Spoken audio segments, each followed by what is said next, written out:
ಎಲ್ಲರಿಗೂ ನಮಸ್ಕಾರ. ನನ್ನ ಹೆಸರು ನಿತಿನ್ ಅಂತ. ನಾನು GSP crop science private limited ಕಂಪ್ನಿಲಿ ಕೆಲಸ ಮಾಡ್ತಾ ಇದ್ದೀನಿ. ನಾವಿವತ್ತು ಆಲ್ಗೊಂಡಹಳ್ಳಿ ಗ್ರಾಮ, ಹೊಸಕೋಟೆ ತಾಲೂಕಲ್ಲಿ ಇದ್ದೀವಿ. ನಾವಿವತ್ತು ಶಾಂತಕುಮಾರ್ ಅಣ್ಣ ಅವರ ಟೊಮೊಟೊ ಪ್ಲಾಟ್ಗೆ ಬಂದಿದ್ದೀವಿ.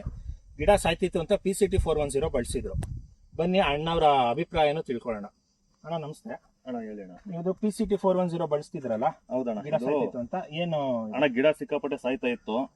ಮತ್ತೆ ಅದನ್ನ ಕಿತ್ತಾಕ್ಬೇಕು ಅನ್ಕೊಂಡಿದ್ರಿ ನಾವು ಗಿಡನ.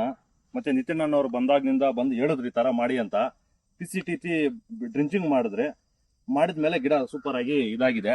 ಸಾಯೋ ಗಿಡ ಚೆನ್ನಾಗಿ ಬಂದಿದೆ. ಕ್ರಾಪ್ ಎಲ್ಲ ಕಟ್ಟಿದಿರಿ, ಚೆನ್ನಾಗಿದೆ ಬೆಳೆ ಇವಾಗ ಸದ್ಯಕ್ಕೆ. ಥ್ಯಾಂಕ್ಸ್ ಅಣ್ಣ, ಚೆನ್ನಾಗಿದೆ ಬೆಳೆ. ಚೆನ್ನಾಗಿದೆ. ಬೇರೆ ರೈತರಿಗೆ ಹೇಳ್ಬೋದು. ಹೇಳಿ ಅಣ್ಣ, ಆರಾಮಾಗಿ ಹೇಳ್ಬೋದು. ರೈತ ಬಂದವರೆ, ನಾವ್ ಏನ್ ಹೇಳೋದಂದ್ರೆ, ನೋಡಿ ಅಣ್ಣವ್ರು ಇದೆಲ್ಲ ಕಟ್ಸಿದಾರೆ. ಇದು ಗಿಡ ಹೋಗ್ಬಿಡುತ್ತೆ ಅಂದ್ಬಿಟ್ಟು ಕಟ್ಟಿರ್ಲಿಲ್ಲ ಅವರು, ಅಂತದ್ದು ಪಿಕಪ್ ಆಗಿದೆ. ಹಂಗಾಗಿ ರೈತ ಬಂದವರೆಲ್ಲರೂ PCT 410 1 ಲೀಟರ್ಗೆ 1 ml ಅಂತೆ, ಅಥವಾ 1 ಎಕರೆಗೆ 1/4 ಲೀಟರ್ ಅಂತೆ ಬಳಸಿ ಇದರ ಉಪಯೋಗ ಪಡ್ಕೋಬೇಕು ಅಂತ ಕೇಳ್ಕೊಳ್ತೀನಿ. ನಮಸ್ತೆ.